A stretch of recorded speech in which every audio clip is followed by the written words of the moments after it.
I'm Bob Gruen. I'm a rock and roll photographer from New York City, and I'm going to tell you a couple of stories about my pictures, and I hope you like it.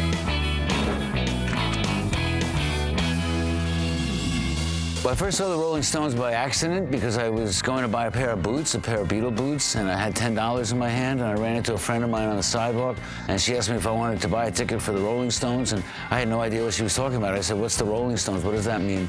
And she said, "Well, it's a rock and roll band, and they're going to play in this theater here." And I said, "A band is going to play in a theater?" I didn't even know bands played in theaters. I thought bands played in bars. You know, this was 1965, and I'd never seen a band in a theater. So I bought the tickets, and I went in to see what it was all about, and it was the most chaotic, most exciting, most thrilling, kind of chaos and screaming and yelling, and I barely heard the music of the band because the audience was so loud, but I knew I liked it. I knew I liked it a lot, and I wanted to go back and see it again.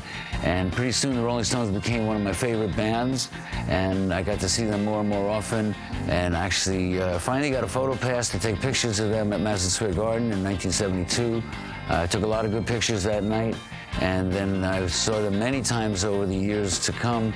And in 1997, actually, I made a book of 25 years of my photographs of the Rolling Stones. But for me, the Rolling Stones were always the image of rock and roll. They are the epitome of what rock and roll is all about.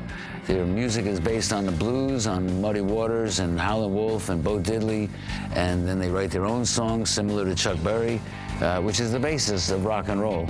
And I think that the Rolling Stones really, brought rock and roll to a much wider audience all around the world, and they still do today. They're going into their 70s, but they still play rock and roll shows because rock and roll will never die. Maybe someday the Stones will, but rock and roll won't. They used to say rock and roll was music for kids, for teenagers, but those teenagers grew up, and they had teenagers, and they grew up, and their kids are now teenagers, and they all like rock and roll.